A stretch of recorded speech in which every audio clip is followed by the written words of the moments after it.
We all have these stories, right? Memories that are just tied to a single color. It's something deeply personal. Well, today, we're going to dive deep into that whole idea. We're going to explore the color story of red. So let me ask you something right off the bat. What is your first memory of the color red? Like, really think about it for a sec. What's the first thing that pops into your head? Got it? Okay, hang on to that thought because trust me, it's going to be super important as we go. All right, first things first, let's talk about the big picture, the feelings and ideas we all kind of share when it comes to red. I mean, it's a color that just shows up everywhere in all these big iconic moments, right? For a lot of us, red just screams holidays, all those bright poinsettias. Or maybe you think of the incredible red leaves in the fall, or that flash of a cardinal in the snow. Wow. It could be something delicious, like a rich slice of red velvet cake or a day spent in an apple orchard. It might even be something more profound, like the deep red carpet in a church during a wedding. These are the kinds of things that connect us all. Okay, so that's the shared stuff. But then there's the personal side. We each have our own, highlight reel of red memories. And for the author we're looking at today, these memories weren't just memories. They were like clues. Clues that led her on this amazing journey to figure out who she really was. And her first clue? It's so vivid you can almost picture it. It all kicked off with a pair of shiny, patent leather red boots. Oh man, can you imagine? The kind of boots a little kid would just go absolutely crazy for. You can practically feel that new shoe excitement, can't you? And this just says it all. She says, "So prancing and dancing, I hope to never grow out of them." That is pure, uncut childhood joy right there. That feeling when you get something that is just so perfectly you. But you know how it goes. Kids grow. So eventually the boots had to go.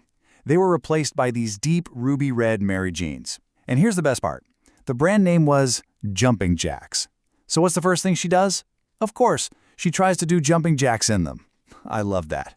It's those little quirky details that really make a memory last, So the story keeps going, and it moves from shoes to this one really special red dress. And this thing has a whole life of its own. It was handmade by her mom, which is already amazing. First, she wore it as a little girl. Then, maybe a decade goes by, and her cousins are using it to play dress-up. And then, get this, a whole generation later, her own daughter puts on that exact same dress for a Little Red Riding Hood costume. Talk about a family heirloom. And this is where it all clicks. Imagine her little girl walking into her first grade class in this dress, and all the other kids just gasped.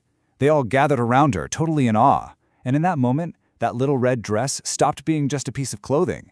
It became something more, right? It was like this time capsule, carrying joy from one generation to the next and making brand new memories right then and there. Okay, so these are all really sweet stories, right? Just lovely memories. But then, something shifts. This whole string of memories, it starts to add up to something bigger. It wasn't just nostalgia anymore. It became a real aha moment, a catalyst. And here it is, the big realization. She figured out the personal style, it's not something you go out and buy. It's not about following trends. It's something you uncover.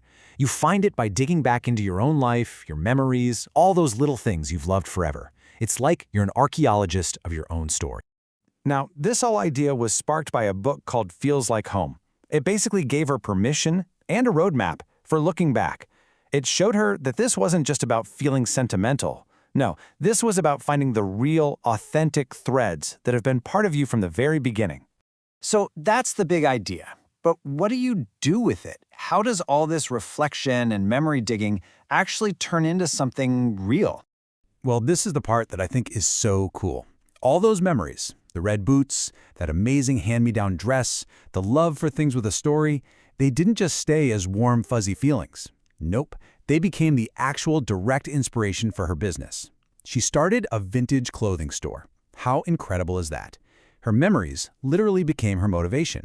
And once she knew what to look for, suddenly those red clues were popping up everywhere. It was like the velvet inside her first jewelry box, red. A little faux ruby necklace she had as a kid, red.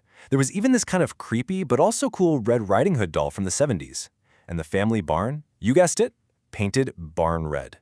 Each one was another little piece of her story, fitting right into place.